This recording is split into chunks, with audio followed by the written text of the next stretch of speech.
तो मूवी की शुरुआत में हम एक वॉरियर को देखते हैं जिसके आसपास लाशें गिरी हुई हैं और तबाही मची हुई है। वो वॉरियर कौन है उसका फेस रिवील यहाँ नहीं किया जाता। वो अपनी तलवार लिए बस यहाँ से जा रहा होता है। अब हम कुछ साल बाद जेकल को देखते हैं जो कुछ लोगों के सामने अपने आप को इंट्रोड्यूस कर रहा होता है। जेकल बताता है कि वो एक इनामी शिकारी है जो पैसे कमाने के लिए सरकारी लोगों के कहने पर बुरे लोगों का शिकार करता है। दरअसल वो आदमी एक चोर है जिसका नाम चूशियांग है। चूशियांग ने अपने साथियों के साथ व्यापारियों से सरकारी खजाना चुराया था जिसको पकड़ने के लिए जेकल को भेजा गया था। जेकल चूशियांग से कहता है अगर तुम मुझे वो खजाना लौटा दो तो मैं तुम्हें जाने दूंगा। चूसियांग जेकल की बात ना मानकर उस पर अपने साथियों के साथ अटैक कर देता है। जेकल तेज रफ्तार वाला और एक बेहतरीन योद्धा हुआ करता था। वो इन सभी को एक एक करके मार डालता है। तभी एकदम अचानक पीछे से चूसियांग जेकल के कंधे पर तलवार से वार करता है, पर जेकल को तो जैसे कुछ हुआ ही ना हो।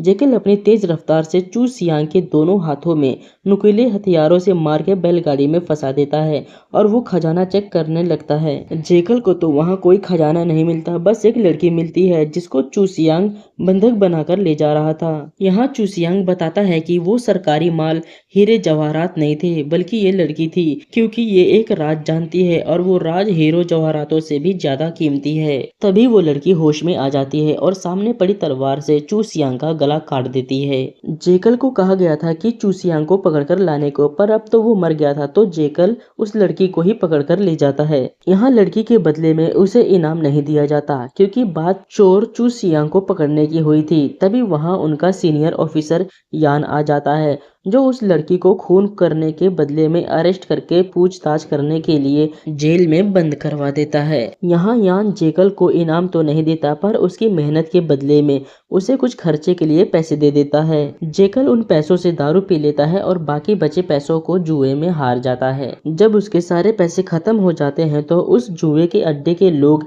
जेकल को उठाकर बाहर फेंक देते हैं।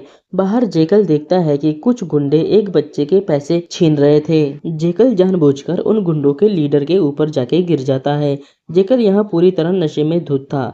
यहाँ सारे गुंडे जेकल को मिलकर मारते हैं और इन सब के दौरान वो बच्चा अपने पैसे लेकर यहाँ से भाग जाता है। तभी वहाँ उच्च अधिकारी गुओ के सिपाही आ जाते हैं जो जेकल को ही ढूंढ रहे थे। ये लोग उन गुंडों से जेकल को बचाते हैं। इन सिपाहियों का लीडर हानलू है। हानलू जेकल को जैसे बहुत पहले से जानता हो, वो जेकल को पीसिंग के नाम से बुलाता है। जेकल उसको तो पहचान नहीं पाता क्योंकि उस वक्त वो नशे में धुत हो गया था और ज्यादा दारू की मांग कर रहा था। हानलू जेकल की काबिलियत को अच्छे से जानता था, इसलिए वो चाहता था कि जेकल उनके साथ मिल जाए। वो जेकल को कुछ पैसे देते हुए कहता है कि तुम मुझे वूजी की पहाड़ी पर आकर मिलना, हम एक मिशन पर हैं। ये कहकर वो लोग यहाँ से चले जाते हैं। जेकल उन पैसों को भी जुए में हार जाता है और उसे दोबारा बाहर फेंक दिया जाता है। हानलू जेल में उस लड़की को लेने आया था जिसे जेकल पकड़कर लाया था। उस लड़की का नाम लुइजिन होता है। इसके अगले दिन जेकल की आंख जब खुलती है तो वो खुद को लेडी येंग के घर पर पाता है। लेडी येंग यहाँ उसका इलाज करती है।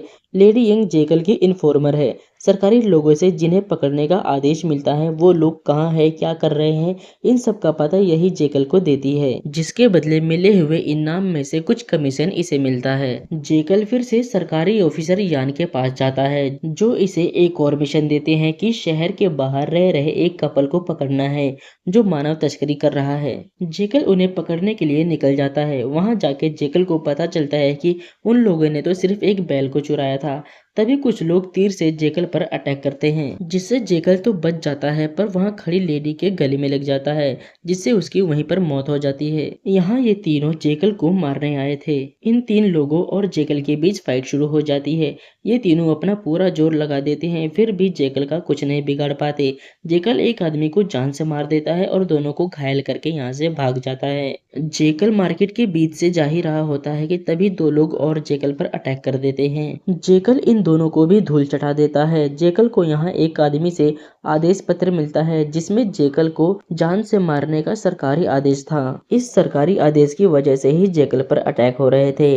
ये सरकारी आदेश क्यों आया है, इसका पता लगाने के लिए जेकल यान के पास जाता है। जेकल के पूछने पर यान बताता है कि ये आदेश प्रधानमंत्री आवास से आया है, क्योंकि तुम उस लड़की लुई जेन को बचा कर लाए थे।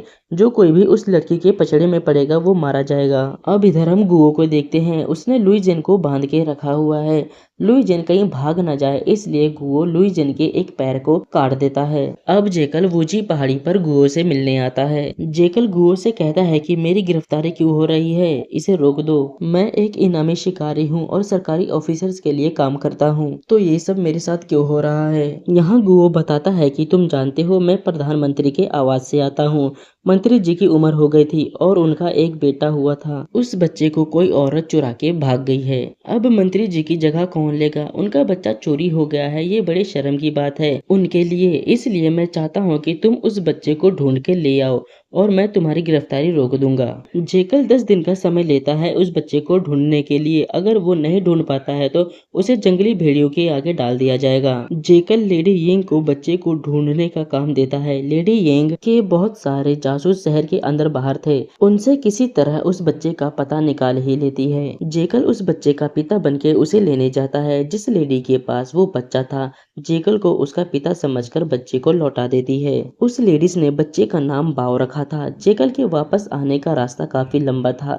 इस सफर के बीच में जेकल ने बिना दारू पिए अपने होशो हवास में बच्चे की देखभाल की, जिसकी वजह से जेकल का बच्चे के साथ अब लगाव हो गया था। सफर के दौरान जेकल बच्चे के साथ सोया हुआ था। जैसे ही वो उठता है, एक जासूस उसे एक संदेश पत्र देता है जिसे हुशौन ने भेजा था। उसमें लिखा था कि गुओ प्रधानमंत्री आवास में निचले स्तर पर काम करता था। मंत्री जी की उम्र हो रही थी और उनका कोई वारिस नहीं था। तब एक नर्तकी लुई जेन ने मंत्री जी के लिए एक बेटे को जन्म दिया। उस बच्चे के बारे में एक भविष्यवक्ता ने बताया था कि ये बच्चा साधारण नहीं होगा, जिससे मंत्री जी तो बहुत खुश थे, पर दरबारियों में बहस छिड़ गई। लुई जेन खुद को और अपने बच्चे को बचाने के लिए राज्य से भाग गई। प्रधानमंत्री ने गुओ को उस बच्चे और वंश को ढूंढने का आदेश दिया, पर गुओ उस बच्चे को मारना चाहता है ताकि वो राजगद्दी का उत्तराधिकारी बन सके। गुओ काले जादू में विश्वास रखता है। वो उस बच्चे की पूर्णिमा की रात को बलि देकर अमृत बनाने की योजना बना रहा है। गुओ इंसान के रूप में बहुत बड़ा शैतान है। ये सब जानते हुए भी जेकल उस बच्चे को लेकर गुओ के महल में पहुंच जाता है।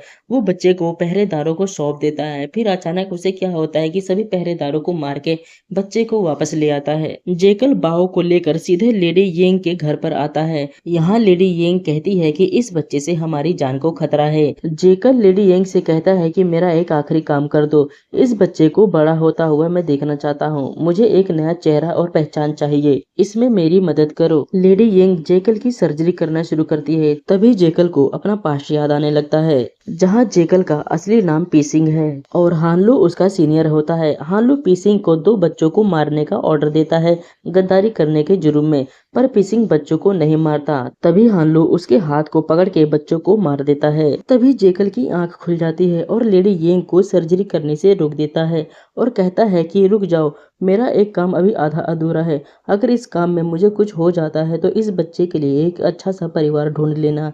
जेकल बाओ की मदर लुई जेन को बचाने के लिए गुओ के कैद खाने में जाता है, पर वहाँ कोई भी नहीं होता। उन लोगों को पहले ही शक हो गया था कि जेकल लुई जेन को बचाने जरूर आएगा, तो इसलिए दुनिया के सबसे बड़े इनामी शिकारी को यहाँ पहले ही तैनात कर दिया था जेकल को मारने के लिए। यहाँ इन दोनों की एक लंबी फाइट चलती है। वो इनामी शिकारी बड़े बेरहमी से जेकल पर वार कर रहा था। जेकल को उसके वार को डॉज करने में मुश्किल आ रही थी, पर किसी तरह जेकल उस इनामी शिकारी के सीधे में अपना नुकीला खंजर मार के उसे जान से मार देता है। जेकल उस इनामी शिकारी को मार के जब आगे जाता है तो लुई जेन एक रस्सी से टंगी हुई थी। जेकल उसे रस्सी से नीचे उतारता है और बताता है कि तुम्हारा बच्चा मेरे पास सेफ है। गुओ ने लुई जेन के एक पैर को काट दिया था, जिसकी वजह से ब्लड निकल गया था और जेकल के हाथों में ही लुई जेन मर जाती है। जब जेकल यहाँ से वापस जा रहा होता है तो हान लुई अपने साथियों के साथ इसके ऊपर अटैक कर देता है। यहाँ जेकल एक भाला लगने से घायल हो जाता है। तभी जेकल देखता है कि उनके साथ लेडी येंग भी है। जेकल समझ जाता है कि लेडी येंग ने उसके साथ गद्दारी की है। जेकल खुद को बचाने के लिए पीछे खाई में कूद जाता है। हान लुई जेकल को अच्छे से जानता था कि खाई में कूदने से वो नहीं मरेगा, इसलिए वो अपने साथियों को उसकी लाश लाने के लिए बोलता है। उसके अगले दिन रात में जेकल घायल हालत में लेडी येंग के घर आता है और पूछता है कि तुमने ऐसा क्यों किया। तब लेडी यंग बताती है कि तुमने मेरे बारे में कुछ सोचा नहीं, तुम गैर को बचाने के चक्कर में मुझे इसमें क्यों घसीट रहे हो। लेडी यंग ने बाओ को गुओ को सौंप दिया था। यहाँ जेकल समझ जाता है कि इसमें लेडी यंग की कोई गलती नहीं है, बस वो अपना बचाव कर रही है। जेकल लेडी यंग से कहता है कि मरना मत, और ये कहकर यहाँ से चला जाता है। जेकल पेड़ों से घिरे एक जगह पर जाता है और मिट्टी खोदकर अपने हथियार निकालता है। अब हमें यहाँ पता चलता है कि जिस वॉरियर को हमने शुरुआत में देखा था वो कोई और नहीं बल्कि पीसिंग ही था। इधर हम देखते हैं कि एक तांत्रिक बाओ की बलि चढ़ाने की तैयारी कर रहा था। गुओ हानलू को समझाता है कि तुम मेरा ये काम पूरा करवाओ, मैं तुम्हारा काम पूरा करने में कोई कमी नहीं छोड़ूंगा। ये बलि वाली रस्म आधी रात से ज्यादा समय तक चलने वाली थी, इसलिए गुओ हानलू को ये काम समझाकर चला जाता है। गुओ के जाते ही कुछ देर बाद यहाँ पीसिंग आ जाता है। पीसिंग को रोकने के लिए पहले जो दो लोग आते हैं वो इसके दोस्त थे, इसलिए पीसिंग इनको पहले ही वार्न करता है कि मैं अपने दोस्तों का खून नहीं बहाना चाहता, अगर जिंदा रहना चाहते हो तो अभी पीछे हट जाओ। पर पीसिंग को रोकना इनकी यहाँ एक मजबूरी थी। अब इनकी यहाँ फाइट शुरू हो जाती है और पीसिंग इन दोनों को हरा देता है, पर उनको जान से नहीं मारता। उनको यहाँ से जिंदा जाने के लिए एक मौका देता है। ये दोनों जैसे ही यहाँ से जाने लगते हैं तो एक आदमी आकर इन दोनों को मार देता है। ये आदमी पीसिंग की काबिलियत से बहुत जलता था। वो सोचता था कि इसकी ऐसे ही वाहवाही हो रही है, इससे ज्यादा काबिल तो मैं हूँ। इन दोनों की यहाँ फाइट शुरू हो जाती है। ये आदमी पीसिंग को काफी अच्छी टक्कर देता है। फाइट लगभग बराबरी की हो रही थी, तभी पीसिंग देखता है कि तांत्रिक बाओ की बलि देने वाला है, तो वो उस आदमी को मार के पानी में गिरा देता है और तांत्रिक को जाके अपनी तलवार से मार देता है और बाओ को बचा लेता है। तब तक वो आदमी पानी से बाहर आ जाता है और पीसिंग पर दोबारा अटैक करना शुरू कर देता है। पीसिंग उसी की तलवार से उसके कंधे पे अटैक करके घायल कर देता है और फिर अपनी तलवार से उसका गर्दन काट के धड़ से अलग करके मार देता है। उस आदमी के मरते ही वहाँ पे हानलू आ जाता है और इनकी लड़ाई शुरू हो जाती है। पीसिंग पहले ही लोगों से लड़के थक चुका था। हानलू पीसिंग पर भारी पड़ने लगता है। वो अपनी तलवार से फायर फ्लेम निकालते हुए पीसिंग पर अटैक करता है, जिससे वो बहुत ज्यादा घायल हो जाता है। तभी हानलू उस फैमिली को ले आता है जिसने बाओ को पाला था। हानलू कहता है कि तुम सबको बचाते फिरते हो, क्या अब इन्हें तुम बचा पाओगे? अगर नहीं बचा पाए तो इनकी मौत का जिम्मेदार तुम होगे। जैसे ही हानलू बच्चों को मारने वाला होता है, पीसिंग अपनी तलवार से हानलू के वार को रोक लेता है, पर हानलू उसकी तलवार को भी तोड़ देता है और उस पर अपनी फायर फ्लेम तलवार से कई बार अटैक करता है, जिससे पीसिंग दूर जाके गिर जाता है। अब हानलू उस छोटे बच्चे बाओ को मारने जाता है। जैसे ही वो अटैक करता है, पीसिंग आग वाले बकेट हानलू की तरफ तोड़ के उछाल देता है, जिससे उसकी आंखों में चिंगारियां चली जाती हैं और वो अपनी आंखें बंद कर लेता है।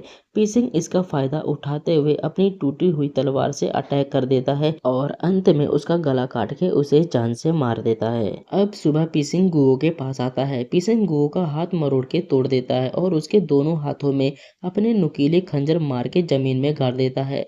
जैसे गुओ ने लुई जेन के पैर को काट दिया था, पीसिंग उसके भी पैर काट देता है और उस पर भूखे भेड़ियों को छोड़ देता है, जो उसे जिंदा ही काट के खा जाते हैं। अब हम पीसिंग को कई सालों बाद देखते हैं, जो एक दुकान पर बैठ के मदिरा पी रहा होता है। तभी एक घुड़सवार आता है और एक संदेश फेंक के देता है, जिसमें पीसिंग की फोटो थी और गिरफ्तारी का आदेश था। और यहाँ ये मूवी खत्म हो जाती है।